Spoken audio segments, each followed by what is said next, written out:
స్వాతంత్ర్య స్వర్ణోత్సవాల సందర్భంగా మీరందరూ మనకు స్వాతంత్ర్యం వచ్చిందని, వచ్చి 50 ఏళ్లు పూర్తయిందని భావిస్తూ ఉన్నారు. నిజానికి మనం ఈ 50 ఏళ్లలో మరింత బానిసలుగా తయారయ్యామని తెలియజేయడానికే నేనిక్కడికి వచ్చాను. అప్పట్లో కేవలం ఒక్క ఈస్ట్ ఇండియా కంపెనీకి మాత్రమే బానిసలుగా బ్రతికాం. ఇప్పుడు మన దేశంలో 4000 విదేశీ కంపెనీలున్నాయి. ఇంతకీ ఇక్కడ జరుగుతున్నదేమిటి? మన దేశానికి చెందిన పెద్ద పెద్ద నాయకులు డబ్బులు తింటారు, లంచాలు తింటారు, విదేశీ కంపెనీలను పిలుచుకువస్తారు. వాళ్లు ఎంతెంత స్థాయిలో డబ్బులు తింటారో నేను మీకు 1-2 ఉదాహరణలతో తెలియజేస్తాను. మన దేశంలో ఒక వ్యక్తున్నాడు. అతని పేరు సుఖరాం. ఈ మధ్య తనెంతో దుఃఖంలో ఉన్నాడు. ఎందుకు దుఃఖంలో ఉన్నాడో తెలుసా? ఒకరోజు వాళ్ళింటికి సిబిఐ వాళ్లు వెళ్లారు. తన ఇంట్లో తను పడుకునే పరుపు క్రింద 4 కోట్ల రూపాయలు వాళ్లకు దొరికాయి. అప్పుడు సిబిఐ వాళ్లు ఆయననడిగారు, మీ పరుపు క్రింద నుంచే 4 కోట్ల రూపాయలు బయటపడ్డాయంటే ఇక మీ బ్యాంకు ఖాతాలో ఎంత మొత్తముండి ఉంటుంది? ఇలా అడగడంతో తను లేదు లేదు, నా దగ్గర ఏమీ లేదు, నా దగ్గర ఏమీ లేదు అని చెప్పాడు. తనను నమ్మని సిబిఐ వాళ్లు తన లాకర్స్ అన్నింటినీ సీజ్ చేశారు. తన ఖాతాలన్నింటినీ సీజ్ చేశారు. తరువాత తెలిసొచ్చినదేమిటంటే వందలాది కోట్ల రూపాయలు వాటినుంచి బయటపడ్డాయి. సిబిఐ వాళ్లు ఆయన్నడిగారు, సుఖరాం గారు, మీకీ డబ్బంతా ఎక్కడ్నుంచొచ్చింది? అంటే ఆయన, నాకు భగవంతుడిచ్చాడు అని చెప్పాడు. అది విన్న సిబిఐ అధికారి ఒక ఆయనను తిరిగి ఇలా ప్రశ్నించాడు, ఆ దేవుడు మీకే ఎందుకిస్తాడు? మాకెందుకివ్వడు? తరువాత సిబిఐ వారు సుఖరాంని గురించి విచారణ చేసిన తరువాత వారికి తెలియవచ్చినదేమిటంటే ఈ వ్యక్తి భారత ప్రభుత్వంలో మంత్రిగా పనిచేసినప్పుడు, శాటిలైట్ టెలికమ్యూనికేషన్ రంగానికి చెందిన మంత్రిగా పనిచేసినప్పుడు, ఉపగ్రహ ప్రసార వ్యవహారాల శాఖ మంత్రిగా పనిచేసిన కాలంలో తనేం చేశాడంటే, భారతదేశంలో ఒక పెద్ద కంపెనీ ఉంది, ఐటిఐ. అది స్వదేశీ సంస్థ, టెలిఫోన్ తయారుచేస్తుంది. ఐటిఐ కంపెనీ టెలిఫోన్ పరికరాన్ని మనకు 100, 125, 200 రూపాయలకు ఇస్తూ ఉంటుంది. ఈ సుఖరాం గారేం చేశారు? మనం ఐటిఐ తయారు చేసినది తీసుకోవద్దు, అమెరికా కంపెనీ తయారు చేసినది తీసుకుందాం ఇలా నిర్ణయించాడు. ఆ అమెరికా కంపెనీ అదే టెలిఫోన్ పరికరాన్ని 600 రూపాయలకు అమ్మడం మొదలుపెట్టింది. మన దేశంలో అది 150 రూపాయలకు తయారవుతుంది. సుఖరాం గారు దాన్ని కొనుగోలు చేయలేదు. అమెరికా కంపెనీకి చెందిన టెలిఫోన్ పరికరాన్ని 600 రూపాయలకు కొనుగోలు చేశారు. దానివల్ల ఏం జరిగింది?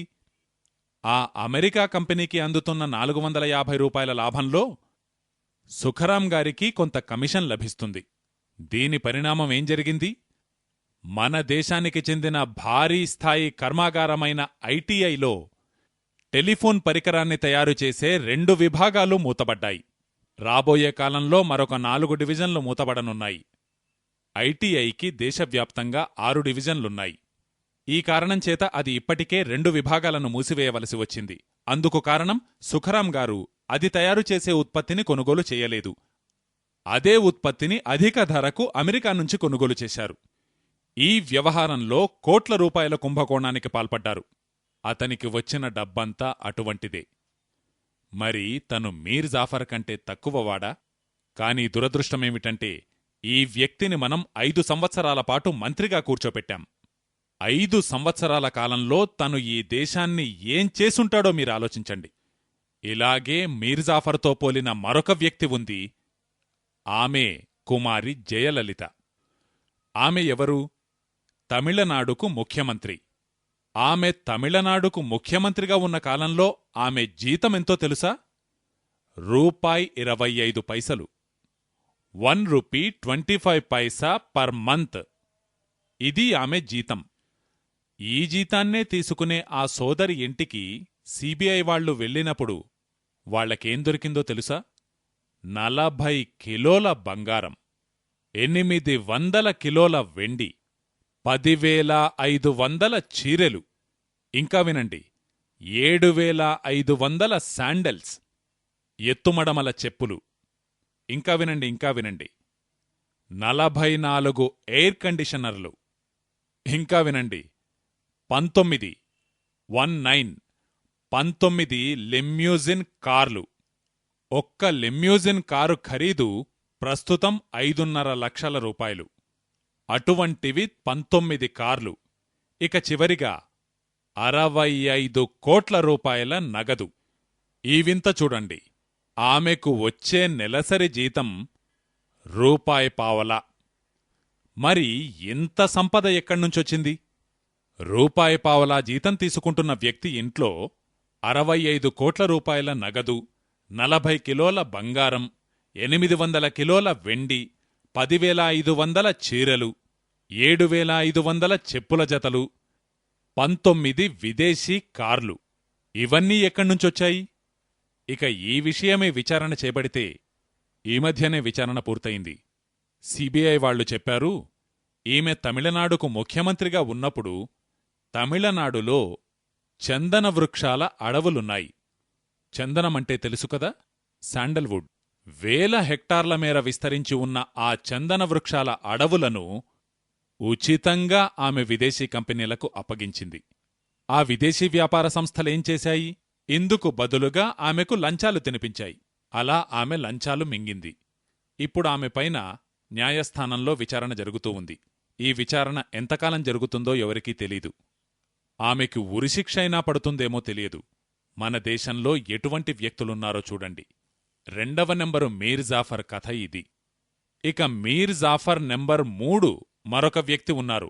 ఆయన పేరు లాలూ ప్రసాద్ యాదవ్. ఇక తను ఏం చేశాడు? వినండి వినండి, తను వీళ్ళిద్దరినీ తలదన్నినవాడు. తను ఏం చేశాడు? 960 కోట్ల రూపాయలు స్వాహా చేశాడు. అంటే ఎంత మొత్తంతో బీహార్లోని పశువులన్నిటికీ ఆహారం దొరుకుతుందో అక్కడి ఆవులకు, ఎద్దులకు, గేదెలకు, గొర్రెలకు, వాటి మేతకు సంబంధించిన ధనం మొత్తాన్ని తానొక్కడే తిన్నాడు. మేతకు చెందిన కుంభకోణం జరిగింది కదా, అది ఇదే. ఇక మన దౌర్భాగ్యం ఎటువంటిదో చూడండి. 960 కోట్లు స్వాహా చేసిన వ్యక్తి 7 సంవత్సరాల పాటు బీహార్కు ముఖ్యమంత్రిగా ఉన్నాడు. ఇప్పుడు కూడా తన భార్యే ముఖ్యమంత్రి. కాబట్టి మిమ్మల్ని మీరే ప్రశ్నించుకోండి. నేను చెబుతున్నానని కాదు, ఇంతటి మహామహా మీర్ జాఫర్లు మన దేశంలో ఉంటే ఇక మన దేశం పరిస్థితి ఏమవుతుంది? ఒక్కసారి ఆలోచించండి. ఆ మీర్ జాఫర్ పాపం 1-2 కోట్లకు మాత్రమే అమ్ముడుపోయాడు. ఇప్పుడు మన మధ్య 960 కోట్లు మింగిన వాళ్లున్నారు. మీరు ప్రతిరోజు వార్తాపత్రిక చదివితే వేల కోట్లలో కుంభకోణానికి సంబంధించిన వార్త లేకుండా మీకు ఒక్కరోజూ గడవదు. మీరే ఆలోచించండి. ఇందుకోసమేనా మనం స్వాతంత్ర్యాన్ని పొందింది? ఒక్క మీర్ జాఫర్ వల్ల మనం 250 ఏళ్లపాటు బానిసలుగా బ్రతికాం. అటువంటి మీర్ జాఫర్ను తలదన్నే దేశద్రోహులెందరో నేడు మన చుట్టూ ఉన్నారు. ఎటువంటి దారుణమైన పరిస్థితుల్లో మన దేశముందో మనమొక్కసారి ఆలోచించాలి. ఏమిటి విపత్తు? ఈ పెద్ద పెద్ద నాయకులందరూ విదేశీ కంపెనీలను పిలిచి పిలిచి వాళ్ళిచ్చిన లంచాలను మింగి మింగి భారతదేశాన్ని అమ్మకానికి పెట్టారు. ఇది ఒక దారుణమైన పరిస్థితి అయితే, దీని విషయం అటుంచితే మరోవైపు ఇంకా దారుణమైన విషయం జరుగుతోంది. ఏమిటది? ఈ దుష్ట నాయకులు పిలుచుకువచ్చిన విదేశీ కంపెనీల ఉత్పత్తులను కొనుగోలు చేస్తున్నదెవరు? మనమంతా వాటిని కొంటున్నాం. అంటే మనం కూడా చిన్న చిన్న మీర్ జాఫర్లమే. విదేశీ కంపెనీలు తమ ఉత్పత్తులను తీసుకువచ్చి మన అంగళ్లలో ఉంచుతారు. మనం వెళ్లి ఆ ఉత్పత్తులను కొనుగోలు చేస్తాం. మనము ఆ రకంగా ఇచ్చిన ధనాన్ని ఆ అంగడివాడు ఆ కంపెనీలకు ఇస్తాడు. విదేశీ కంపెనీలు మన దేశానికి చెందినవి కావు గనుక అవి ఆ ధనాన్ని తమ దేశానికి తరలిస్తాయి. ఉదయం నుంచి మొదలుకొని సాయంత్రం వరకు మనం ఉపయోగించే ఉత్పత్తులలో అత్యధిక శాతం ఉత్పత్తులు విదేశీ కంపెనీలకు చెందినవే. ప్రొద్దుప్రొద్దున్నే నిద్రలేవగానే టీ త్రాగుతాం. లిప్టన్ టైగర్ విదేశీ కంపెనీది. బ్రూక్ బాండ్ విదేశీ కంపెనీదే. టీ సిటీ విదేశీ కంపెనీదే. లిప్టన్ విదేశీ కంపెనీదే. గాడ్ఫ్రే ఫిలిప్స్ విదేశీ కంపెనీది. తాజ్ మహల్ విదేశీ కంపెనీది. ఇలా కాఫీ టీపొడుల విషయంలో ఎన్నని విదేశీ కంపెనీల పేర్లు చెప్పను. అంటే మన రోజు ప్రారంభమయ్యేదే విదేశీ కంపెనీకి చెందిన టీ త్రాగడంతో. టీ త్రాగిన తరువాత పళ్ళు తోముకోవడానికి కోల్గేట్, క్లోజప్, సిబాకా, ఫోర్హన్స్, గ్లీమ్, గ్లో, ఎన్నో రకాల టూత్పేస్ట్లు, ఎన్నో రకాల టూత్బ్రష్లు. ఆ తరువాత నా వంటి వాళ్లు గడ్డం గీసుకునేటప్పుడంటారు, పామోలివ్ కా జవాబ్ నై, పామోలివ్కు తిరుగులేదు అని. ఏమిటయ్యా నువ్వనేది అంటే, కపిల్దేవ్ అంటున్నాడు. కపిల్దేవ్ దేశాన్నమ్మే పనిలో మునిగి ఉన్నాడు, మేము అతనికి సహకరిస్తున్నాం. ఇలా ఇంటింటిలోనూ విదేశీ కంపెనీకి చెందిన షేవింగ్ క్రీం, దానితో పాటే బ్లేడ్, విల్కిన్సన్ స్వార్డ్ కానీ, విల్టేక్ కానీ, 7 o'clock గాని, aftershave lotion, Old Spice మొదలైనవెన్నెన్నో. ఆ తరువాత స్నానానికి వెళితే సబ్బు, Lux, Liril, Rexona, Pears, Camay, Palmolive, Ponds, Johnson and Johnson. ఎందుకు కొంటారు వీటిని? మాధురి దీక్షిత్ చెప్పింది కదా, ఏ విషయం దగ్గర చప్పట్లు కొట్టకూడదో ఆ విషయం దగ్గర కొడుతున్నారు. అంటే మానసిక బానిసత్వం అంత ఎక్కువగా ఉంది. ఇలా ఇంటింటిలోనూ స్నానం చెయ్యడానికి విదేశీ వ్యాపార సంస్థలకు చెందిన సబ్బులొస్తాయి. ఇక స్నానం చేసిన తరువాత బట్టలు ఉతకాలంటే కూడా విదేశీ కంపెనీలవే. సర్ఫ్, రిన్, ఏరియల్, వీల్, మైక్రోసిస్టమ్, 555, ఇంకా ఎన్నెన్నో చెప్పనేలేము. ఇక శుభ్రం చేసుకోవడం పూర్తయిన తరువాత ఇంటినుంచి బయటికి వెళ్లాలంటే బట్టలు తొడుక్కోవాలి. Wrangler jeans, Adidas shirt, Butterfly, Bata, Puma, Lotto, Colt మొదలైన కంపెనీలవి. ఈ మధ్య క్రొత్తగా ఒక ఫ్యాషన్ పుట్టుకొచ్చింది. నేను విద్యార్థిగా ఉన్న కాలంలో ఒక క్రొత్త ఫ్యాషన్ చలామణి అవుతూ ఉండేది. ఒక విదేశీ కంపెనీ వచ్చింది.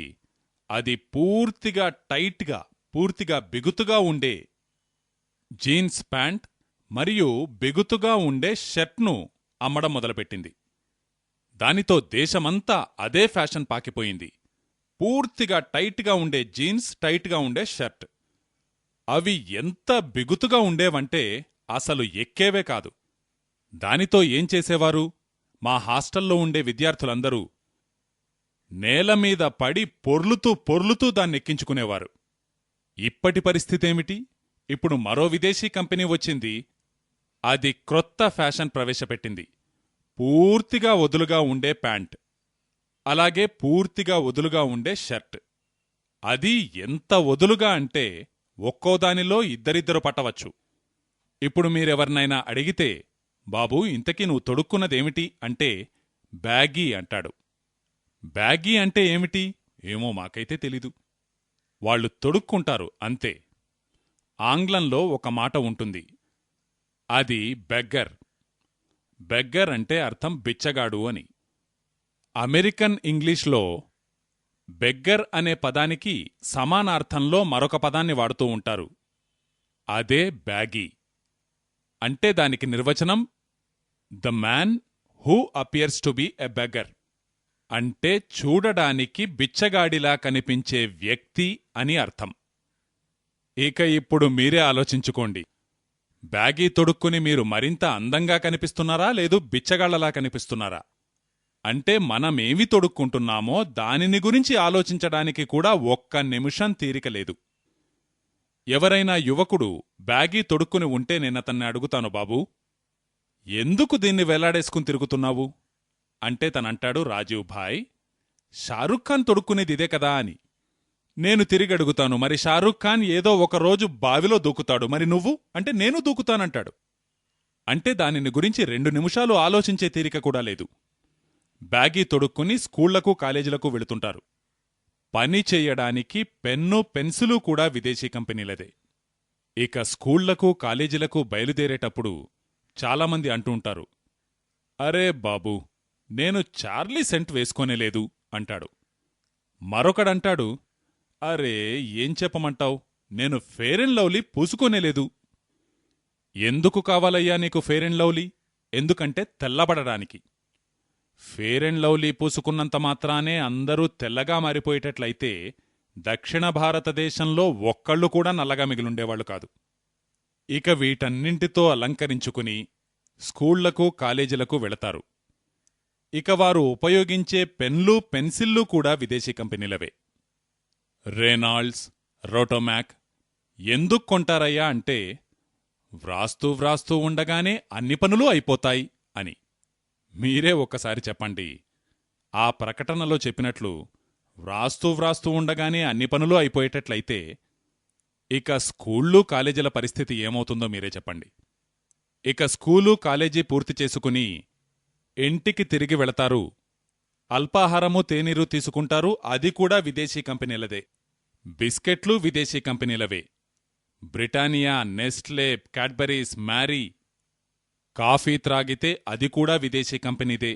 కొంతమందైతే టీలు కాఫీలు త్రాగరు. వాళ్లకు కావలసింది బలాన్నిచ్చే Boost, Horlicks, Protinex, Bournvita, Complan, Maltova. ఎందుకు త్రాగుతారో తెలుసా? టీవీలో ఒక ప్రకటన వస్తుంది, ఆమె కాంప్లాన్ బాయ్, ఆమె కాంప్లాన్ గర్ల్. అంటే దీనర్థం ఏమిటో తెలుసా? నేను కాంప్లాన్కి పుట్టాను, నేను కాంప్లాన్ కొడుకుని, నేను కాంప్లాన్ కూతుర్ని. ఇంతకీ ఏమిటా కాంప్లాన్? రేకు డబ్బా. ఇక మీరే నాకు చెప్పండి, రేకు డబ్బాలకు కూడా కొడుకులు కూతుళ్ళు పుడతారా? అంటే 100% మూర్ఖత్వం. ఈ మూర్ఖత్వానికి లోనే డబ్బు చెల్లించేదెవరు? మనమే. ఇదే మూర్ఖత్వం మీద ఆధారపడి విదేశీ వ్యాపార సంస్థలు తమ ఉత్పత్తులను అమ్ముకుంటున్నాయి. సాయంకాలం ఎప్పుడైనా బజారుకు వెళితే దాహం వేస్తే పెప్సీకోలా, కోకాకోలా, థమ్సప్, లిమ్కా, సిట్రా ఇలా కేవలం నీళ్లు. ఇక రాత్రికి ఇంటికి తిరిగి వస్తారు. పిల్లలకు ఆకలి వేస్తూ ఉంటుంది. పిల్లలు మమ్మీ మమ్మీ నాకాకలేస్తుంది అనగానే ఆమె అంటుంది 2 నిమిషాలు. ఆ మమ్మీ 2 నిమిషాల్లో కుళ్ళిపోయిన మైదాతో తయారు చేయబడిన మ్యాగీ తయారు చేసిస్తుంది. ఆ మ్యాగీ తిని కడుపు నిండకపోతే Uncle Chips, Ruffles chips, Hostess, Top Ramen, వినీస్, ఇన్ని రకాల వస్తువులు ఉదయం నుంచి సాయంత్రం వరకు విదేశీ కంపెనీలకు చెందినవి. మీ వంటింట్లోకి కూడా విదేశీ కంపెనీలు చొరబడ్డాయి. మీరు ఏ ఉప్పు వాడతారు అంటే అన్నపూర్ణ. చివరికి ఉప్పు కూడా విదేశీ కంపెనీలదే తింటున్నాం. ఎందుకో తెలుసా? వారి ఉప్పు తిన్నందుకు వారికి ద్రోహం తలపెట్టలేం గనుక. వారి ఉప్పు తింటున్నాం, వారి పిండి తింటున్నాం.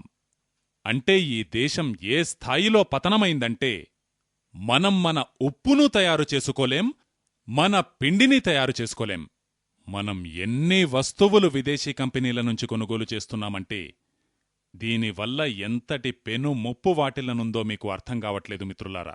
మీరు ప్రొద్దున్నే విదేశీ కంపెనీలకు చెందిన టీ, కాఫీలు త్రాగడంతోటే మరో ప్రక్క భారతదేశం దివాళా తీస్తూ ఉంటుంది.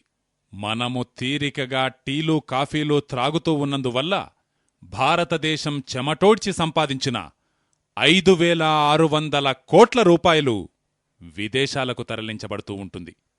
ఈ టీ పొడులు, కాఫీ పొడులు అమ్మే కంపెనీలు ఎంత లాభాలను గడిస్తాయో మీకు తెలుసా? ఈ విదేశీ కంపెనీలలో ఏదీ మన దేశంలో టీని ఉత్పత్తి చేయదు. టీని ఉత్పత్తి చేసేది మన రైతులు. విదేశీ కంపెనీల వారు వారి దగ్గర్నుంచి తేయాకును కొంటారు. అలా కొన్న తరువాత ఏం చేస్తారు? ఉత్తమ కోవకు చెందిన తేనీరు ఏదైతే ఉంటుందో గ్రీన్ లీఫ్ టీ అని దాన్నంటారు. ఒక్కో ఆకు అంగుళం పొడవు ఉండే ఉత్తమ రకానికి చెందిన ఆ తేయాకుతో తయారు చేయబడిన టీపొడిని వారు డబ్బాలలో ప్యాక్ చేసి విదేశాలకు ఎగుమతి చేస్తారు. దానిని తయారు చేయడంలో మిగిలే టీ డస్ట్ ఏదైతే ఉంటుందో నిజానికి దానిని అవతల పాడేయాలి. దానిని డబ్బాలలో ప్యాక్ చేసి మీకమ్ముతారు. అంటే మీరు త్రాగేది తేనీరు కాదు, తేయాకుకు సంబంధించిన ధూళి మాత్రమే. మేలు రకానికి చెందిన ఉత్పత్తి మీకు దొరకదు.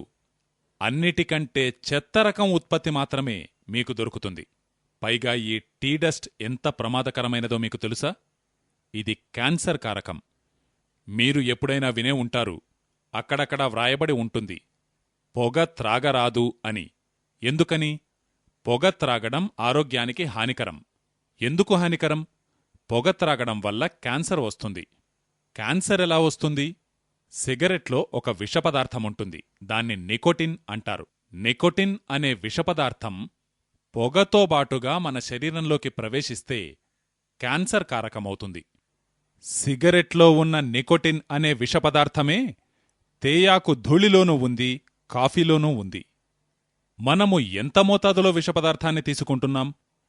మనం 3 కప్పులు టీ త్రాగినట్లయితే 1 సిగరెట్టుతో సమానంగా విషాన్ని తీసుకున్నట్లు. అదే 1 కప్పు కాఫీ త్రాగినట్లయితే 1 సిగరెట్టుతో సమానంగా విషం తీసుకున్నట్లు. ఈ టీ, కాఫీ త్రాగేవాళ్ల పరిస్థితి ఎలా తయారవుతుందంటే, వారు రోజూ కాఫీ, టీలు త్రాగుతూ ఉంటే ఒక్కరోజు వారు త్రాగకపోయినా తలనొప్పి పెడుతుంది, ఒళ్ళునొప్పులొస్తాయి, పని చెయ్యాలనిపించదు, శరీరమంతా చచ్చుబడిపోయినట్లుగా ఉంటుంది. ఎందుకో తెలుసా?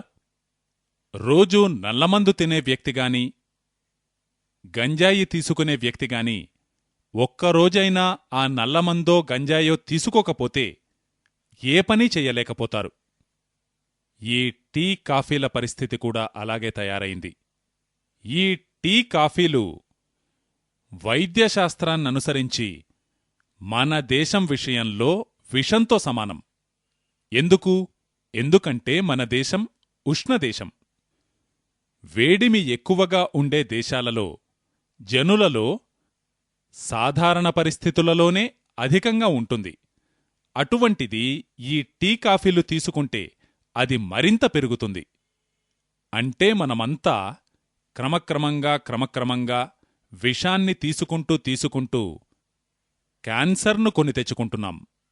ఒకవైపు మన దేహానికి చేటు తెచ్చుకుంటున్నాం, మరోవైపు మన దేశానికి చేటు తెస్తున్నాం. 5,600 కోట్ల రూపాయలు ప్రతి ఏటా ఈ టీ, కాఫీల పేరుతో విదేశాలకు అప్పగించుకుంటున్నాం. మరిప్పుడు మమ్మల్నేం చెయ్యమంటారు అని మీరడగవచ్చు.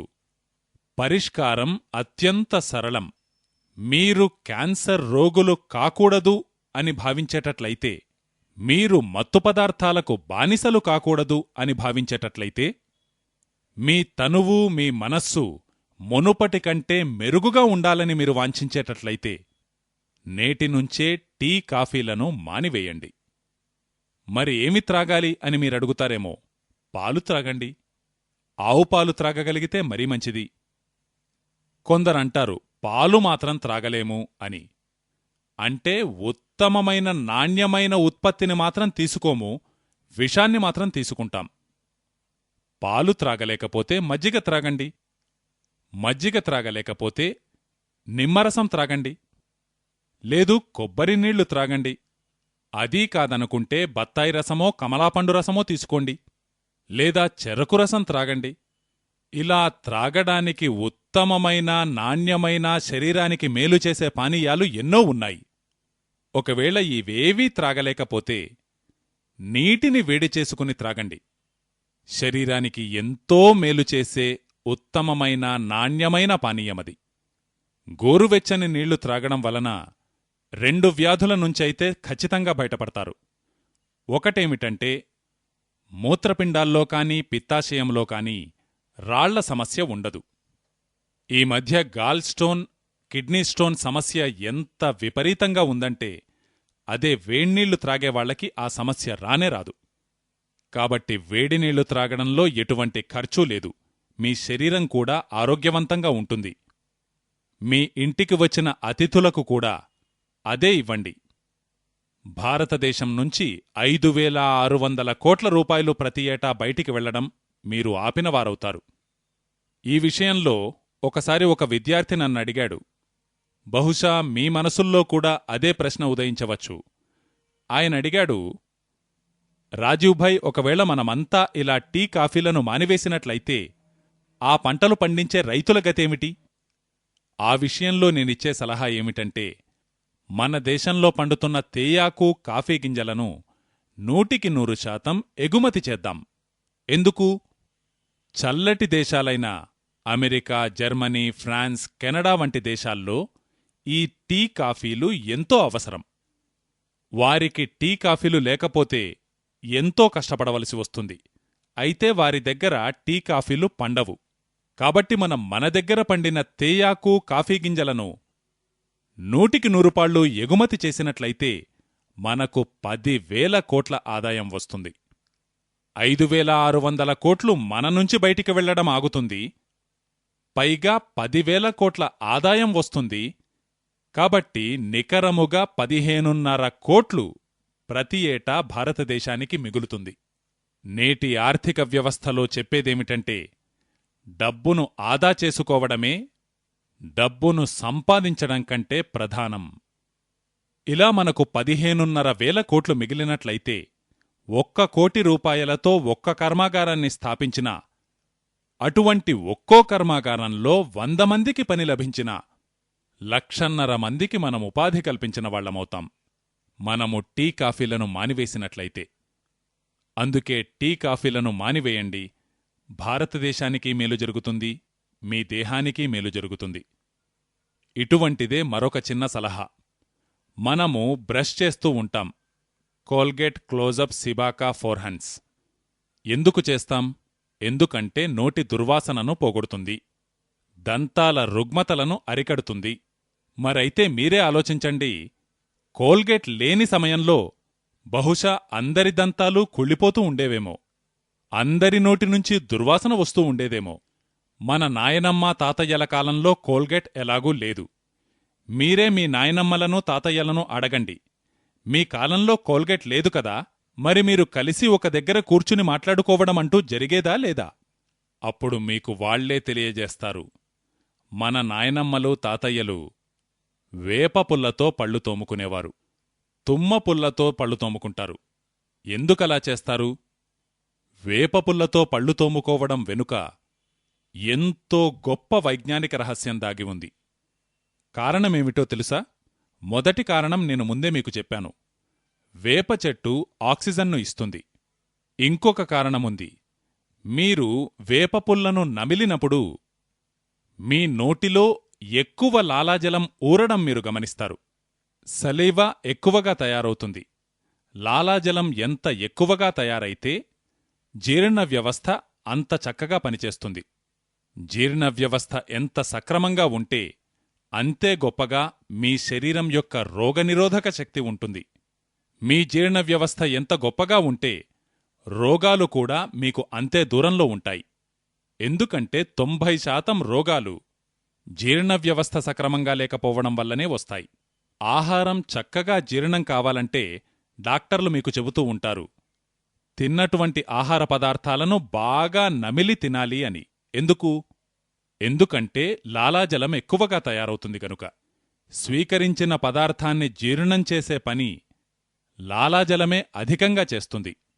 ఈ వేపపుల్ల ఎంత అద్భుతమైనదంటే, దానిని మీరు ఎంతసేపు నమిలితే అంతసేపు దానంతటదే నోటిలో లాలాజలం తయారవుతూ ఉంటుంది. ఇదొక విచిత్రమైన ప్రకృతి వింత. లాలాజలం ఎంత ఎక్కువగా తయారైతే మీకు అంత మంచిది, మీ పళ్లకు అంత మంచిది. మరో ముఖ్యమైన విషయం, అమెరికాలోనూ జర్మనీలోనూ క్యాన్సర్కు చాలా సమర్థవంతమైన ఔషధం వేప చెట్టు నుంచి తయారవుతుంది. ఆ 2 దేశాల్లోనూ వేప పండదు. అమెరికాలోనూ పండదు, జర్మనీలోనూ పండదు. దానితో అమెరికాలోని ఒక కంపెనీ వేపపై పేటెంట్ను పొందింది, అంటే స్వామ్యములు పొందింది. వేపమీద పేటెంట్ ఎందుకు పొందింది? భవిష్యత్తులో ఎవరైనా వేపను అమెరికాకు తీసుకువెళ్లాలంటే దానికి సంబంధించి ఏదైనా చట్టముండాలి కదా, అందుకే పేటెంట్ సంపాదించుకుంది. మన దేశంలో ఇంటింటికీ ముందు ఉన్న ఈ వేప చెట్టు ఈ విశ్వంలోనే ఎంత అద్భుతమైన వృక్షమో మూర్ఖులమైన మనకు అర్థం కాదు. మీ ఇంటి ప్రాంగణంలో ఒక్క వేప చెట్టు ఉంది అంటే 200 నుంచి 250 రకాల బ్యాక్టీరియాలు, వైరస్ల నుంచి మీరు పూర్తిగా సంరక్షించబడ్డట్లే. అవి మీ దరిదాపులలోకి కూడా రాలేవు.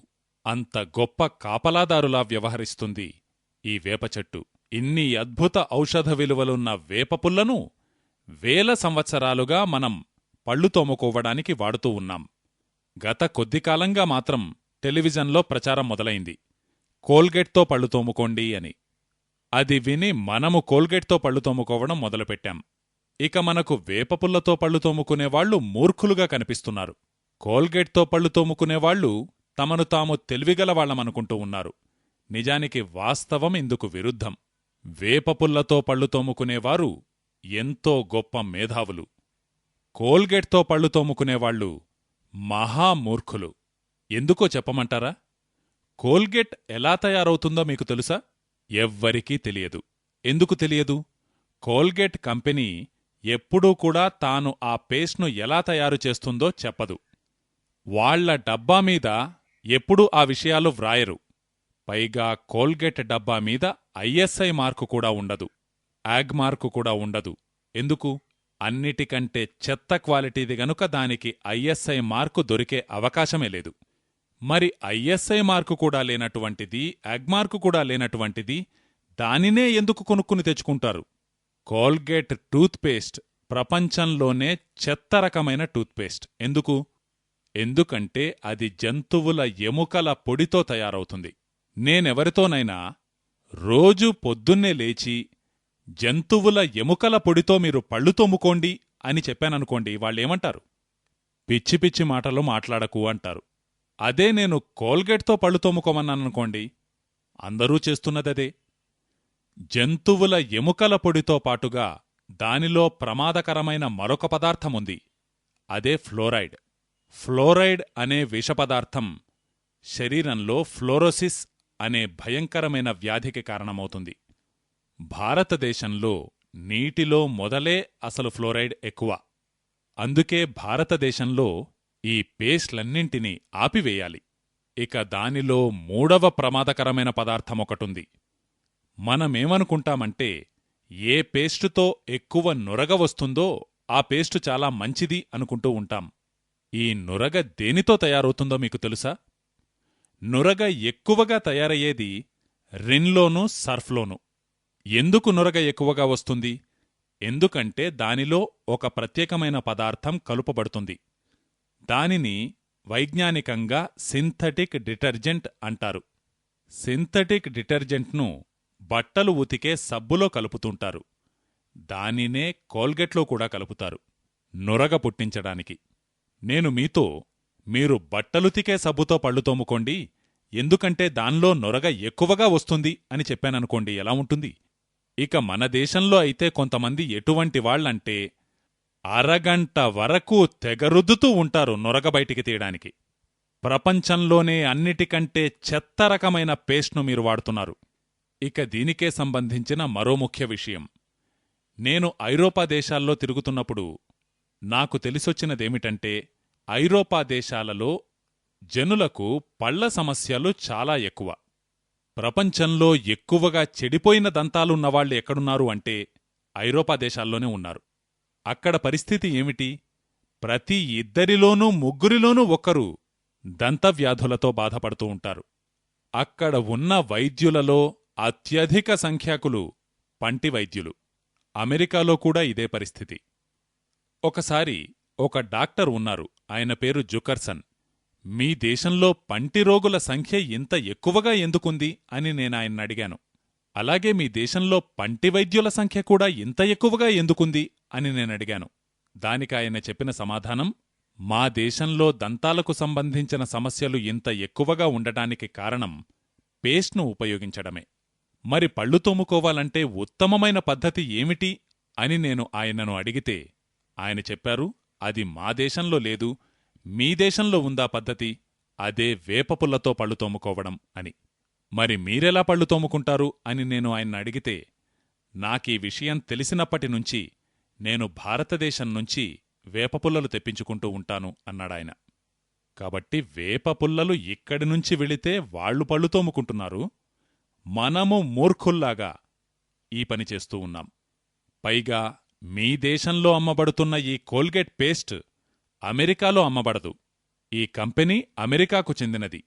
కానీ వాళ్లు ఫ్లోరైడ్తో కూడిన టూత్పేస్ట్ను మన దగ్గర అమ్ముతారుగాని అమెరికాలో మాత్రం అమ్మరు. ఎందుకు? అక్కడ దానిని అనుమతించరు. అక్కడి వైద్యులు ఎప్పుడూ సూచిస్తూ ఉంటారు, ఇటువంటి పేస్ట్లను ఉపయోగించకండి, ఎందుకంటే మీకు ఫ్లోరోసిస్ అనే వ్యాధి వస్తుంది అని. అక్కడ నిషేధించబడిన టూత్పేస్ట్ మన దేశంలో అత్యధికంగా అమ్ముడుపోతూ ఉంటుంది. అందుకే నేను మీతో చివరిగా మరొక విషయాన్ని విన్నవించుకుంటున్నాను. నేటి నుంచి ఈ టూత్పేస్ట్ను మానివేయండి. మరి ఏం చేయమంటారు అని మీరడుగవచ్చు. వేపపుల్లతో పళ్ళు తోముకోండి, తుమ్మపుల్లతో పళ్ళు తోముకోండి. ఉత్తమమైన క్వాలిటీ.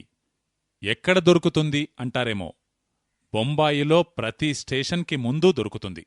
ఈ పేదవాళ్లుంటారు కదా, వాళ్లు వేపపుల్లలను, తుమ్మపుల్లలను అమ్ముతూ ఉంటారు. మీరు వాటినే కొనుగోలు చేసినట్లయితే మీ ధనం ఆ పేదలకు చేరుతుంది.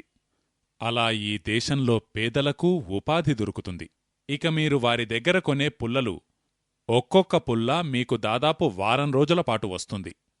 ఎలా? మీరు నమలండి. ఎంతవరకు నమిలారో ఆ భాగాన్ని కోసివేసి మిగిలిన భాగాన్ని నీటిలో వేసి ఉంచండి. తరువాతి రోజు కూడా పనికొస్తుంది. ఒకసారి నేనిలా చెబుతూ ఉంటే ఐఐటీలో ఒక కుర్రవాడు లేచి అడ్డుపడ్డాడు. ఏమిటి రాజీవ్ భాయ్ ఇష్టమొచ్చినట్లు మాట్లాడుతున్నారు అంటూ. ఒకే వేపపుల్లను మేము ఎన్నిసార్లను ఉపయోగిస్తాం అన్నాడు తను.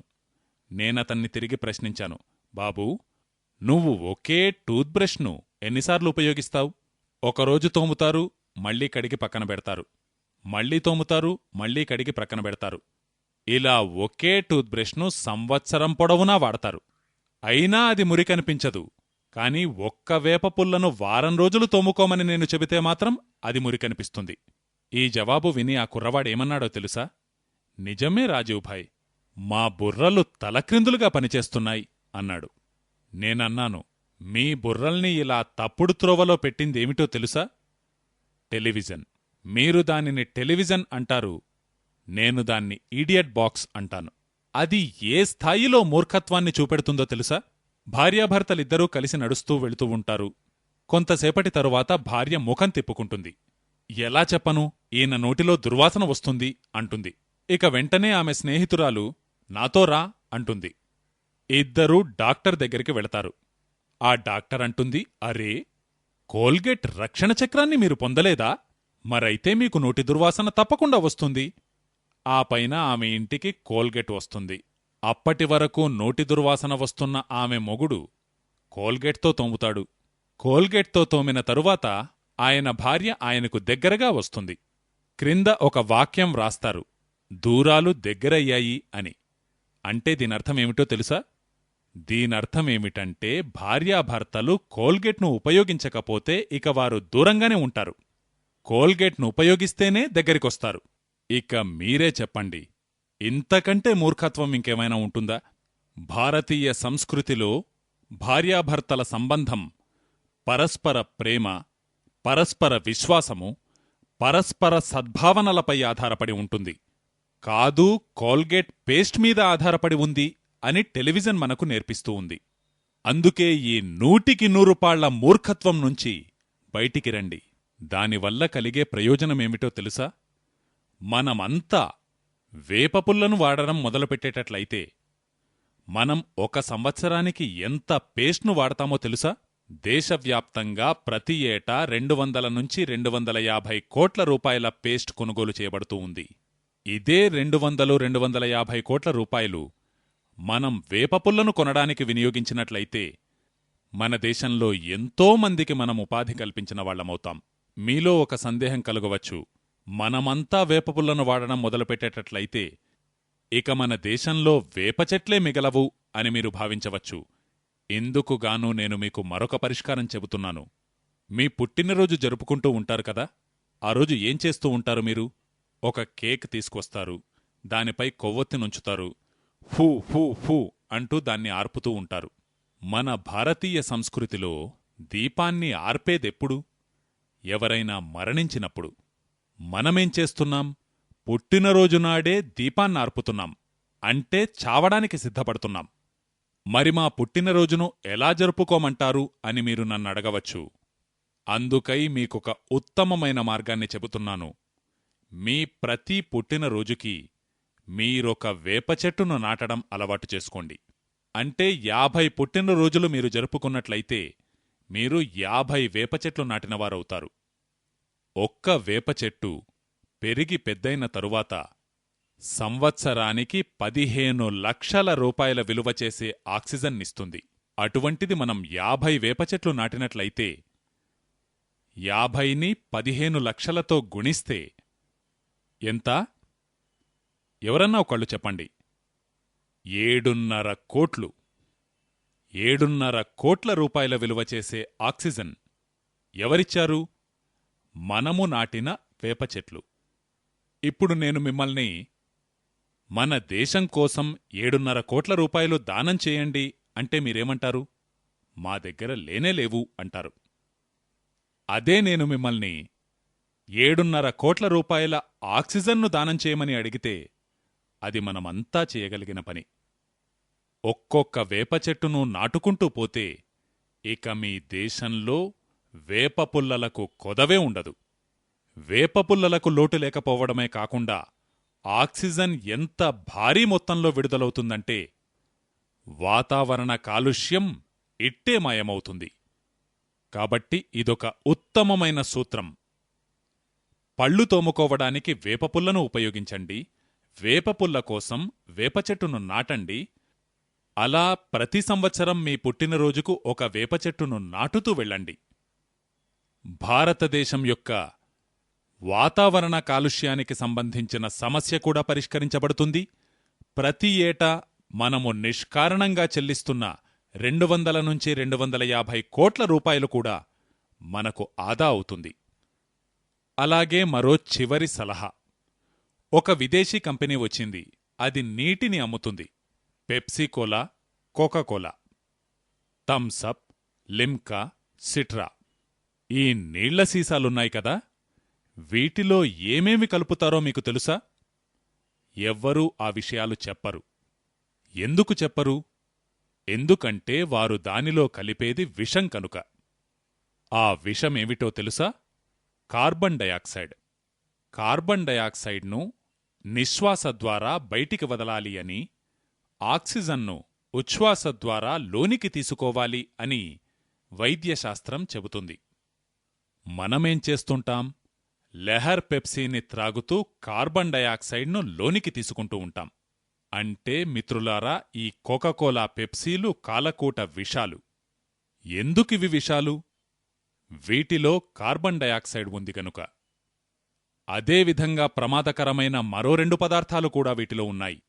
సోడియం గ్లూటామేట్ మరియు పొటాషియం సార్బేట్. ఇవి 2 విషపదార్థాలు. ఇవి 2 క్యాన్సర్ కారకాలు. అవి ఎంత ప్రమాదకరమైనవో మీకొక ఉదాహరణ తెలియజేస్తాను. నేనొక ఏడాది క్రితం ఇక్కడికి వచ్చాను. గ్రాంట్ రోడ్ కాలేజీలో నా ప్రసంగం ఏర్పాటు చేయబడింది. అక్కడి ప్రధాన అధ్యాపకులు నాతోటి చెప్పారు, రాజీవ్ భాయ్, మేము ఒక పోటీ ఏర్పాటు చేశాం. ఏమి పోటీ? పెప్సీకోలా త్రాగే పోటీ. ఏమి ఫలితాలొచ్చాయి అని నేనడిగితే ఆయన చెప్పారు, మా కళాశాలకు చెందిన 2 విద్యార్థులు చివరి రంగానికి, ఫైనల్ రౌండ్కు చేరుకున్నారు. ఆ తరువాత ఏం జరిగింది? ఒక అబ్బాయి 1 గంటలో 9 సీసాలు త్రాగాడు. మరొక అబ్బాయి 1 గంటలో 8 సీసాలు త్రాగాడు. ఆ తరువాత ఏం జరిగింది? 2 చనిపోయారు. ఆ తరువాత 2ని డాక్టర్ దగ్గరికి తీసుకువెళితే ఆ డాక్టర్ చెప్పాడు, వీళ్ళు ఎంత ఎక్కువ మోతాదులో కార్బన్ డయాక్సైడ్ను తీసుకున్నారంటే ఆ స్థాయిలో తీసుకుంటే బ్రతికే అవకాశమే లేదు. మరి మీరేం చేశారు అని అడిగితే ఆ ప్రిన్సిపాల్ గారు చెప్పారు, మేము ఆ రోజునుంచి మా కాలేజీ క్యాంటీన్లో ఈ పెప్సీ, కోకాకోలాలను అమ్మడం మానివేశాం అని చెప్పారు. నేనన్నాను ఆయనతో, మీరు గుణపాఠమైతే నేర్చుకున్నారు గాని దానికోసం 2 విద్యార్థులు తమ ప్రాణాలు కోల్పోవలసి వచ్చింది అని. ఇవి అంత ప్రమాదకరమైనవి. ఒకసారి నేను ప్రయోగం చేశాను పెప్సీకోలా పైన. నా పన్ను ఒకటి విరిగిపోయింది. నేనా విరిగిన పన్నును పెప్సీకోలా సీసాలో వేశాను. 9 రోజులలో ఆ పన్ను మొత్తం డిజాల్వ్ అయిపోయింది, కరిగిపోయింది. ఈ పన్నుంది చూశారా? ఇది నిజానికి ఎంత గట్టి పదార్థమంటే దీనిని మీరు భూమిలో పాతివేసి సంవత్సరం తరువాత తీసినా యథాతథంగా ఉంటుంది. కాని అటువంటి పన్ను కేవలం 9 రోజుల్లో పెప్సీకోలాలో కరిగిపోయింది. ఎందుకు? ఎందుకంటే అందులో విషముంది. మరి పన్నే కరిగిపోయినప్పుడు ఇక దాన్ని మీరు కడుపులో పోస్తూ ఉంటే కడుపులో ఏమేమి కరిగిపోతూ ఉంటాయో మీరే ఊహించండి. నేను ఎవరైనా పెప్సీ గాని కోకాకోలా గాని త్రాగుతుంటే వాళ్ళనడుగుతూ ఉంటాను, నేనెప్పుడూ త్రాగలేదు, అయితే దాన్ని త్రాగినప్పుడు ఎలా ఉంటుంది అని నా మిత్రుల్ని అడిగితే వాళ్ళు చెబుతారు, రాజీవ్భాయ్, మాకు ముక్కులో ఒక విధమైన కలకలం రేగినట్లుగా ఉంటుంది, మస్తిష్కంలో ఏదో కలకలం రేగినట్లుగా ఉంటుంది, పులితేన్పులు వస్తూ ఉంటాయి. నేనడిగాను, మరింతకీ మీరు త్రాగేదెందుకని? ఎంత చికాకు కలిగిస్తున్నా సీసామీద సీసా త్రాగుతూనే పోతున్నారు. ఎందుకు త్రాగుతున్నారో తెలుసా? సచిన్ టెండూల్కర్ చెప్పాడు గనుక, అజారుద్దీన్ చెప్పాడు గనుక, షారుఖ్ ఖాన్ చెప్పాడు కాబట్టి, అమీర్ ఖాన్ చెప్పాడు కాబట్టి, జూహీ చావ్లా చెప్పింది కాబట్టి, ఐశ్వర్యారాయ్ చెప్పింది కాబట్టి. వీళ్లంతా ఎందుకు చెబుతారో మీకు తెలుసా? లక్షలు లక్షల్లో కోటానుకోట్లలో వీరికి డబ్బులు ముడుతూ ఉంటాయి పెప్సీకోలా నుంచి. సచిన్ టెండూల్కర్ ప్రతి ఏటా పెప్సీకోలా నుంచి 70 లక్షలు తీసుకుంటాడు. అందుకే దాన్ని ప్రచారం చేస్తాడు. ఈ షారుఖ్ ఖాన్ మరియు అమీర్ ఖాన్ ఒక్కొక్కళ్ళు కోటి కోటి రూపాయల చొప్పున తీసుకుంటారు. అందుకే వీళ్ళు ఈ వ్యాపారం చేస్తారు. మీరు జాతీయ ఆటగాళ్లుగా పిలుచుకునే ఈ క్రికెట్ ఆటగాళ్లందరూ విదేశీ కంపెనీల ఏజెంట్లు మాత్రమే మిత్రులారా. ప్రతి క్రికెట్ ఆటగాడు తొడుక్కునే టీషర్ట్ పైన పెప్సీ అని వ్రాయబడి ఉంటుంది, విల్స్ అని వ్రాసి ఉంటుంది.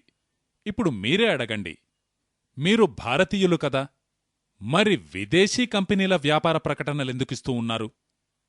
అప్పుడు మీకు తెలుస్తుంది వీళ్ళూ దేశద్రోహులేనని.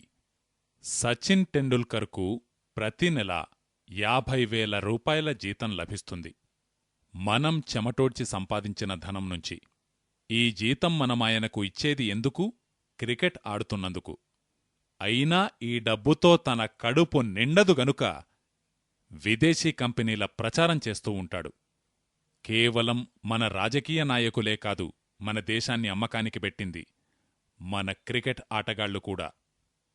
రాత్రింబవళ్ళు ఈ క్రికెట్ ఆటగాళ్లు రెండే పెద్ద కంపెనీలను గురించి ప్రచారం చేస్తూ ఉంటారు, పెప్సీకోలా మరియు విల్స్.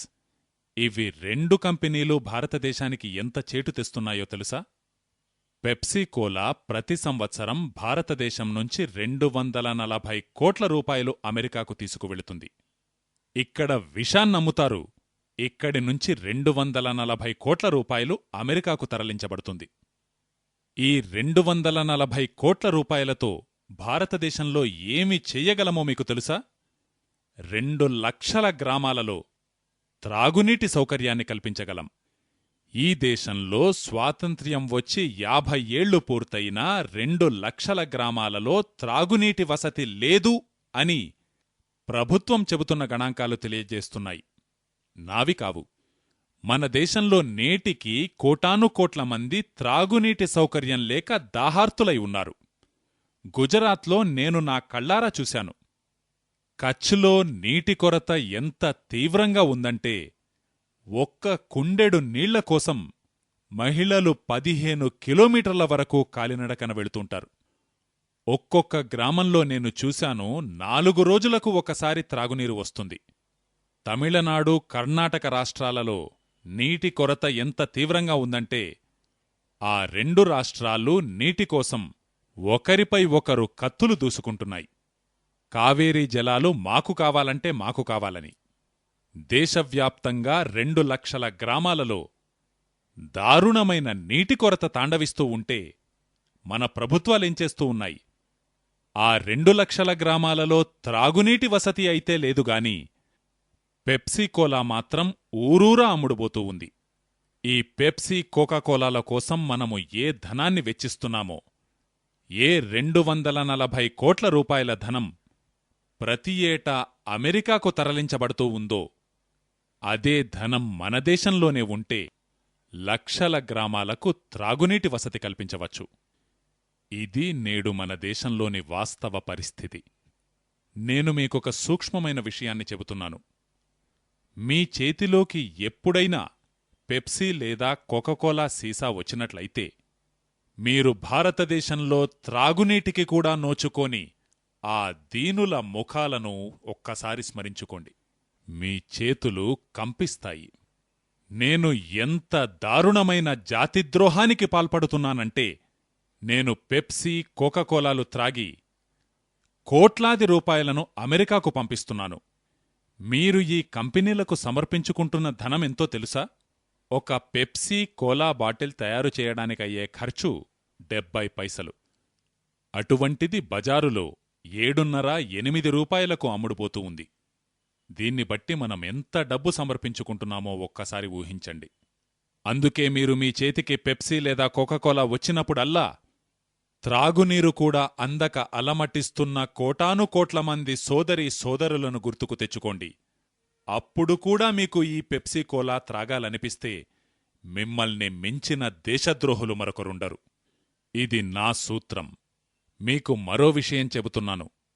ఈ దేశంలో పెప్సీ కోలా, కోకాకోలాల అమ్మకాలు పెంచడానికి ప్రయత్నిస్తున్న వారందర్నీ మహామహా దేశద్రోహులని నేను భావిస్తాను. మన జాతీయ ఆటగాళ్లందరూ అదే పనిలో ఉన్నారు. కాబట్టి మీరు కనీసం వారికొక లేఖైనా వ్రాయండి. ప్రియమైన సచిన్ టెండూల్కర్, నువ్వు క్రికెట్ ఆడతావని మేము నిన్ను కెప్టెన్ చేస్తే నువ్వు పెప్సీకోలా అమ్మకాల్లో మునిగిపోయావేమయ్యా? పెప్సీకోలా అమ్ముతూ అమ్ముతూ ఇక చెప్పులు కూడా అమ్మటం మొదలుపెట్టాడు తను, యాక్షన్ చెప్పులు.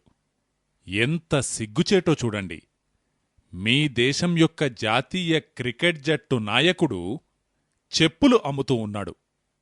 పైగా ఆ చెప్పుల వ్యాపార ప్రకటనలో అవి శ్వాస తీసుకునే చెప్పులు అని చెబుతారు. చెప్పులు కూడా శ్వాస తీసుకుంటాయా? ఈ చెప్పులు శ్వాస తీసుకోవడమేమో గాని వాటి అమ్మకాలతో భారతమాత శ్వాసకు మాత్రం ఇబ్బంది కలుగుతోంది. భారతదేశంలో చెప్పులు అమ్ముకోవడానికి వచ్చిన కంపెనీలు భారతదేశం నుంచి వందలాది కోట్లాది రూపాయలు తమ దేశానికి తీసుకువెళుతూ ఉంటాయి. దాని పరిణామమేం జరుగుతుందో తెలుసా? భారతదేశంలోని లక్షలాది మంది చెప్పులు కుట్టేవాళ్లకు ఉపాధి లేకుండా పోయింది. వారు తయారు చేసిన చెప్పులు కొనేవాళ్లే లేరు. లక్షలాది మంది చెప్పులు కుట్టేవాళ్లకు పని లేకుండా పోయింది. నేను నా స్వంత నగరమైన ఇలహాబాద్ విషయం చెబుతాను. నేను సర్వే చేయించాను. నేనుండే నగరంలో బాటా కంపెనీ చెప్పుల అమ్మకాలు మొదలైన దగ్గరినుంచి 1400 మంది చెప్పులు కుట్టేవాళ్లు ఉపాధి లేనివాళ్లయ్యారు. మొదట్లో వాళ్లు చెప్పులు తయారు చేసేవారు, అమ్ముకునేవారు. ప్రతి గ్రామంలోనూ చెప్పులు తయారు చేసేవాళ్లుంటారు. వాళ్లు చెప్పులు తయారు చేసి అమ్ముతూ ఉంటారు. ఇప్పుడు ఆ చెప్పులు కుట్టేవాళ్లు తయారు చేసే చెప్పులను ఎవ్వరూ కొనరు. అందరూ బాటా చెప్పులు కొంటూ ఉంటారు. ఈ విదేశీ కంపెనీల వాళ్లు చెప్పులను అమ్మి అమ్మి లక్షలాది మంది చెప్పులు కుట్టేవాళ్లను రోడ్డున పడేశారు. అటువంటి వాళ్ల ఉత్పత్తుల అమ్మకాలను పెంచడానికి ప్రకటనలిస్తూ ఉంటారు ఈ కపిల్ దేవ్, టెండూల్కర్ వంటివాళ్లు. ఇంకా దారుణమైన విషయమేమిటో చెప్పమంటారా? మన గదులలో ఈ దేశద్రోహుల ముఖచిత్రాలనే తగిలించుకుని మురిసిపోతూ ఉంటాం మనం. అంటే మన జాతి పట్ల ద్రోహానికి పాల్పడుతున్న వాళ్లందరినీ మనం హీరోలుగా చేసుకుని కూర్చున్నాం. నేను మరో విషయం చెబితే వీళ్లు దేశం పట్ల ఎంతటి ద్రోహానికి పాల్పడుతున్నారో మీకర్థమవుతుంది. ఒక కంపెనీ ఉంది, దాని పేరు ఐటీసీ. ఇది అమెరికాకు చెందిన కంపెనీ. అది సిగరెట్ను తయారు చేస్తుంది. సిగరెట్కు సంబంధించిన వ్యాపార ప్రకటన భారతదేశంలో టెలివిజన్లో రాకూడదు, ఇలా చట్టం ఉంది. దానితో ఈ కంపెనీ ఏం చేస్తుంది? ఈ వ్యాపార సంస్థ నేరుగా సిగరెట్కు సంబంధించిన వ్యాపార ప్రకటనను ఇవ్వలేదు కనుక ఇది క్రికెట్ సిరీస్ను స్పాన్సర్ చేస్తుంది. అంటే క్రికెట్ ఆటల శృంఖలాన్ని అది నిర్వహిస్తుంది. విల్స్ కప్ను నిర్వహిస్తుంది, లేదు పెప్సీ కప్ను నిర్వహిస్తుంది. ఇలా చేయడం వల్ల ఏం జరుగుతుంది? టెలివిజన్లో మళ్లీ మళ్లీ ఆ సంస్థ ప్రసక్తి లేవనెత్తబడుతూ ఉంటుంది. ఎలా వస్తుంది? మీరు చూసే ఉంటారు, క్రికెట్ మైదానంలో ఉంచబడే వికెట్లపైన విల్స్ అని వ్రాసి ఉంటుంది. ఎందుకు బాబూ? అంతర్జాతీయ క్రికెట్ నియమావళి ప్రకారం వికెట్పై ఏ విధమైన అక్షరాలుగాని చిహ్నాలుగాని ఉండకూడదు, ఖాళీగా ఉండాలి. కాని ఆ వికెట్లపైన విల్స్ అన్న స్టిక్కర్ అతికించబడి ఉంటుంది. ఎందుకు? మీరు చూస్తున్నంతసేపు మీచేత విల్స్ విల్స్ విల్స్ విల్స్ అని మళ్ళీ మళ్ళీ చదువబడుతుంది కనుక. ఇక ఏముంది? బౌలర్ బాల్ విసిరేవైపు నుంచి వికెట్లపై విల్స్ అని వ్రాసి ఉంటుంది, మరోవైపు నుంచి వికెట్లపై విల్స్ అని వ్రాసి ఉంటుంది. మైదానంలో నలుదిశలా విల్స్ విల్స్ విల్స్ అని వ్రాసి ఉంటుంది. ఆ పైన ఆటగాడు బ్యాట్ను తీసుకుని వస్తే ఆ బ్యాట్ పైన కూడా విల్స్ అని వ్రాసి ఉంటుంది. అంటే మీరు ఒక్కసారి ఆట చూశారంటే 100 సార్లు మీకు విల్స్ గుర్తుకు వస్తుంది. వాళ్లు వ్యాపార ప్రకటనల ద్వారా ఈ పని చేయించలేరు. అందుకే వారేం చేస్తారు? క్రికెట్ సిరీస్ను స్పాన్సర్ చేస్తారు. దీని పరిణామం ఏం జరిగింది? దేశమంతటా విల్స్ సిగరెట్ల అమ్మకాలు పెరిగాయి. ఈ కంపెనీ ఎన్ని సిగరెట్లు తయారు చేస్తుంది? సంవత్సరానికి 9,000 కోట్ల సిగరెట్లు తయారు చేస్తుంది. 9,000 కోట్ల సిగరెట్లు తయారు చేయడంతో దేశానికి కలిగే నష్టమేమిటి? ఈ కంపెనీ 500 సిగరెట్లు తయారు చేయడానికి ఒక్క చెట్టు నరకబడుతుంది. ఒక్క చెట్టు నరకబడడం అంటే 15 లక్షల రూపాయల విలువ చేసే ఆక్సిజన్ను నష్టపోవడం అని. ఈ కంపెనీ 9,000 కోట్ల సిగరెట్లు తయారు చేసే ప్రక్రియలో ఈ సిగరెట్లు తయారు చేసే కర్మాగారాల కోసం 1,400 కోట్ల వృక్షాలు ప్రతి ఏటా ఖండించబడుతూ ఉంటాయి. 1,400 కోట్ల వృక్షాలు నరకబడుతూ ఉన్నాయి.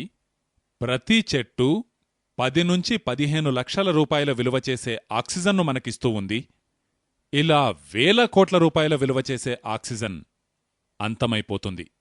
ఈ తతంగం ఇంతటితో ఆగదు. ఈ 9,000 సిగరెట్లు కాలినప్పుడు వాటినుంచి కార్బన్ డయాక్సైడ్ వెలువడుతుంది, కార్బన్ మోనాక్సైడ్ వెలువడుతుంది, సల్ఫర్ డయాక్సైడ్ వెలువడుతుంది.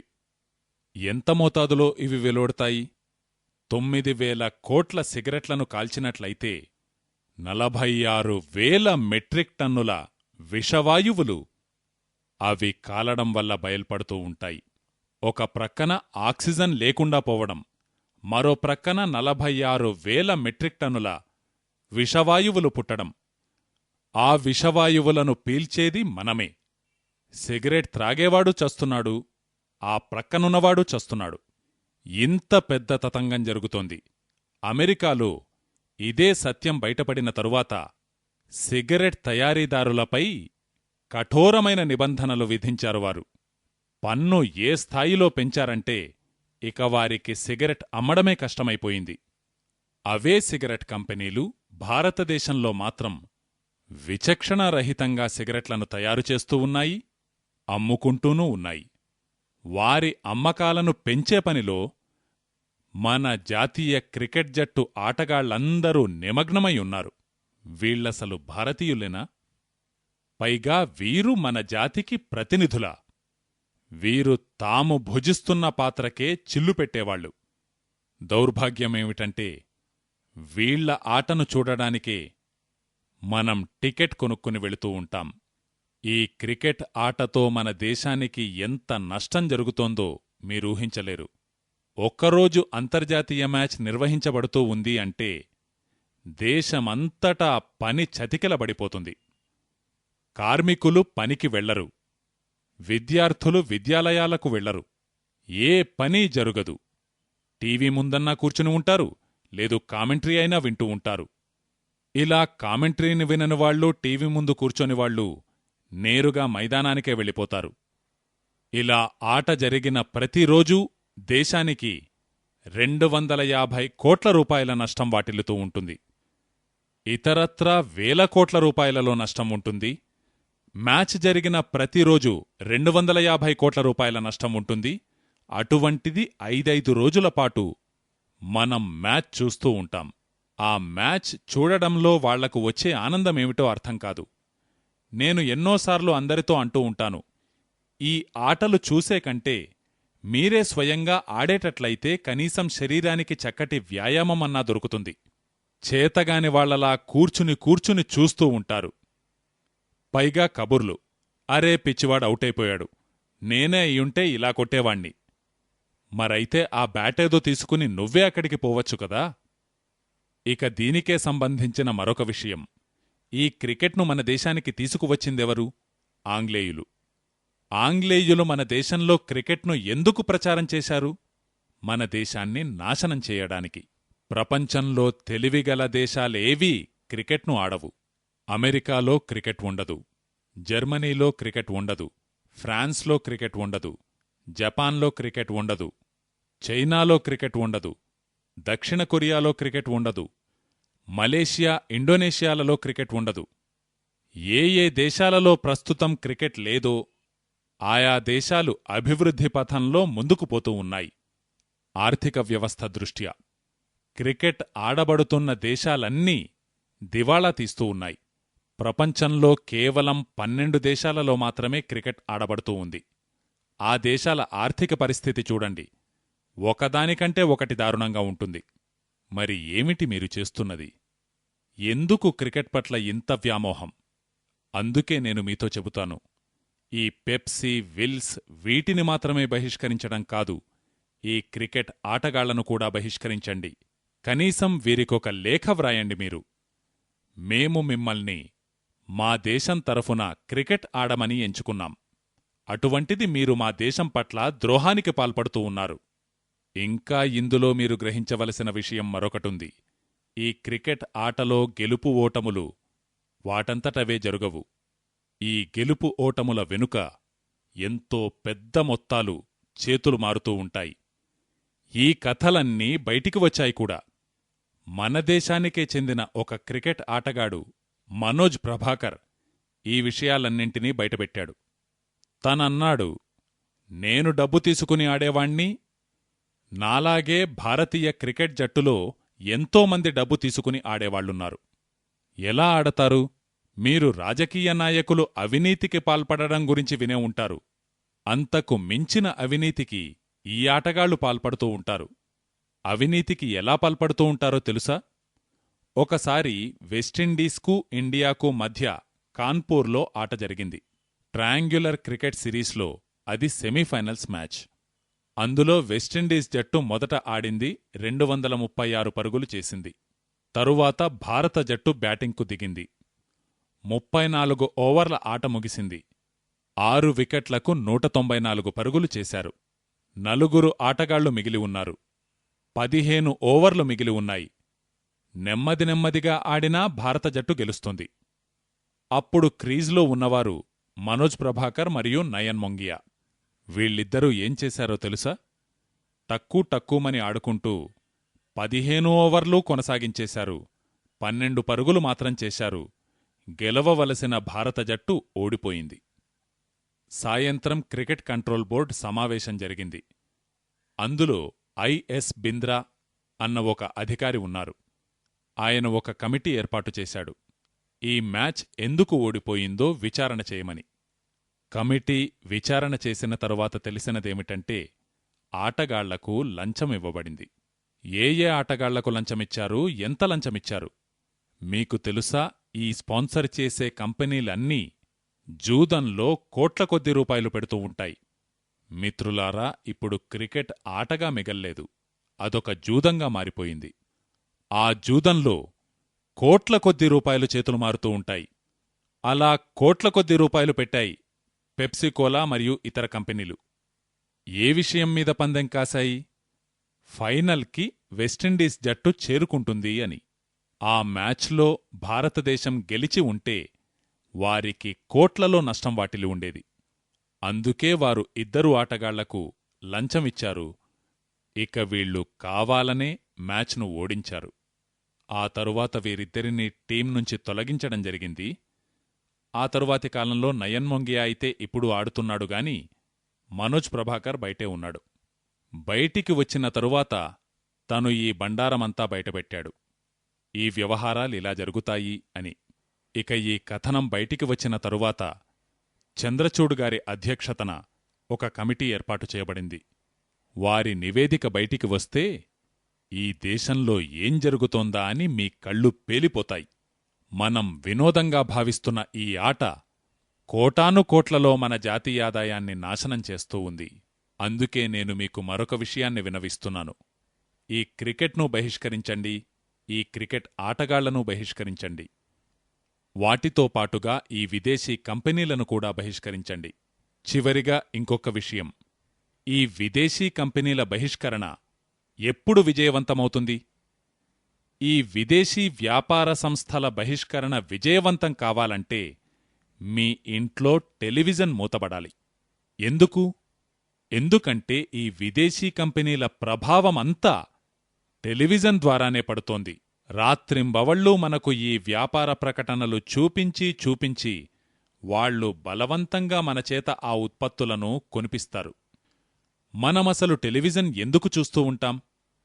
నేను ఎన్నోసార్లు ఎంతోమందిని అడుగుతూ ఉంటాను, ఇంతకీ మీరసలు టెలివిజన్ చూసేదెందుకు? మీరు యాంటెనా పెట్టుకున్నదెందుకు? డిష్ యాంటెనా పెట్టుకున్నదెందుకు? ఎవరి దగ్గరైతే డిష్ యాంటెనా లేదో వారు కేబుల్ కనెక్షన్ పెట్టుకున్నారు. ఇలా చేయడమెందుకు? అందరి సమాధానమూ ఒకటే, రాజీవ్ భాయ్, వినోదం ఉండాలి కదా. నేననేదేమిటంటే నిజమే, వినోదాన్ని ఆస్వాదించండి. వినోదం కోసం చూడవలసినదేమిటి? ఇంట్లోని చిన్న చిన్న పిల్లలు, వాళ్లతో పాటు వాళ్ల అమ్మా నాన్న, వాళ్లతో పాటు వాళ్ల తాతయ్య నానమ్మ, 3 తరాల వారందరూ ఒకేసారి కూర్చొని టెలివిజన్లో చిత్రహార్ చూస్తూ ఉంటారు. ఆ చిత్రహార్లో వచ్చే పాట ఏమిటి? చోళీకే పీఛే క్యా హై, రవిక వెనుక ఏముంది? మీరు నవ్వకండి, ఇది లోతుగా ఆలోచించవలసిన గంభీరమైన విషయం. చీజ్ బడీ హై మస్త్ మస్త్ వంటి పాటలు. నేను మిమ్మల్నడుగుతున్నాను, మీ గుండెల మీద చేయి వేసుకుని చెప్పండి, ఈ చోళీకే పీఛే క్యా హై వంటి పాటలు నిజంగా మీకు వినోదాన్నిస్తున్నాయా? లేదు చీజ్ బడీ హై మస్త్ మస్త్ వంటి పాటలు మీకు వినోదాన్నందిస్తున్నాయా? ఇటువంటి పాటలు నిజంగానే మీకు వినోదాన్ని కలిగిస్తున్నాయి అంటే మీలో ఎంతమందికి మీ అమ్మను అడిగే ధైర్యముంది, చెప్పు నీ రవిక వెనుక ఏముందో అని? ఎంతమందికి తమ సొంత అక్కను తూ చీజ్ బడీ హై మస్త్ మస్త్ అనే ధైర్యముంది? మిత్రులారా, ఈ పాటలు మీకు వినోదాన్నందించడం లేదు. ఈ పాటలు మీ శీలాన్ని నాశనం చేస్తున్నాయి. ఈ చిత్రహార్ పేరుతో మీ సత్ప్రవర్తనను హరిస్తున్నాయి. వినోదం పేరుతో మీరు మీ ఇంటికి కొని తెచ్చిపెట్టుకున్న ఈ టెలివిజన్ మీకు వినోదాన్నందించడం కాదు చేస్తున్నది, మీ మనసులో ఒక అబ్సినిటీని, ఒక వల్గారిటీని పెంచుతున్నాయి. మీలో అశ్లీలతను, నీచత్వాన్ని పెంచుతున్నాయి. ప్రపంచంలో 2 భయంకరమైన వ్యాధులున్నాయి. ఒక వ్యాధి సెక్స్ యొక్క వల్గారిటీ అని నేనంటాను. రాత్రింబవళ్ళు ఈ టెలివిజన్ మీకు ఈ సెక్స్ యొక్క వల్గారిటీనే, ఈ అశ్లీలతనే చూపిస్తూ ఉంటుంది.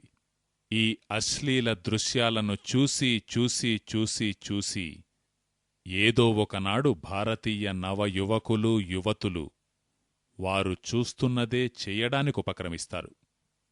ఏం జరిగింది మనకు? ఎక్కడికి పోతున్నాం మనం? ఈ భారతీయ సమాజంలో, భారతీయ సంస్కృతిలో మనకు చిన్ననాటినుంచి నేర్పించే గుణపాఠం, if character is lost, everything is lost. వ్యక్తిత్వాన్ని కోల్పోతే సమస్తాన్ని కోల్పోయినట్లే. If wealth is lost, nothing is lost. If health is lost, something is lost. మనం సంపదను పోగొట్టుకుంటే నిజానికి మనం పోగొట్టుకున్నదేమీ లేనట్లే. అదే ఆరోగ్యాన్ని పోగొట్టుకుంటే మనకు కొంత నష్టం వాటిల్లినట్లే. కాని వ్యక్తిత్వాన్ని పోగొట్టుకుంటే మాత్రం సమస్తాన్నీ పోగొట్టుకున్నట్లే. అందుకే మీరిప్పుడు టెలివిజన్లో చూస్తున్నదంతా మీ శీలాన్ని, మీ వ్యక్తిత్వాన్ని సర్వనాశనం చెయ్యడానికి పన్నబడిన కుట్ర. ఎవరు ఈ కుట్ర పన్నింది? ఈ విదేశీ కంపెనీల వారికి తెలుసు, ఈ భరత భూమిలో ఎటువంటి వైశిష్ట్యం ఉందంటే ఇక్కడి నుంచి ఒక వివేకానందుడు పుట్టుకొస్తాడు, ఒక దయానందుడు పుట్టుకొస్తాడు, ఒక తిలక్ పుట్టుకొస్తాడు, ఒక భగత్ సింగ్ పుట్టుకొస్తాడు. ఒక తిలక్ బయలుదేరినా, భగత్ సింగ్ బయలుదేరినా, వివేకానందుడు వెలికి వచ్చినా, దయానందుడు ముందుకొచ్చినా వారు ఈ విదేశీ కంపెనీలను తరిమి తరిమి వెళ్ళగొడతారు. ఇదే వాళ్ల భయం. అందుకే వాళ్లు తమతో పాటు ఈ టెలివిజన్ను తీసుకువచ్చారు. ఈ భారతీయులను ఒక తియ్యటి నిద్రమాత్ర ఇచ్చి పడుకోబెడితే ఇక వారి నుంచి ఏ వివేకానందుడూ తయారు కాలేడు. మీకు ముందు గొప్ప గొప్ప ఆదర్శాలుగా నిలబెట్టేదెవర్ని? మీకొక వివేకానందుణ్ణి ఆదర్శంగా నిలబెట్టవు. పనికిమాలిన సంజయ్ దత్ లేదా షారుఖ్ ఖాన్లను ఇవి గొప్ప ఆదర్శాలుగా మీకు పరిచయం చేస్తూ ఉంటాయి.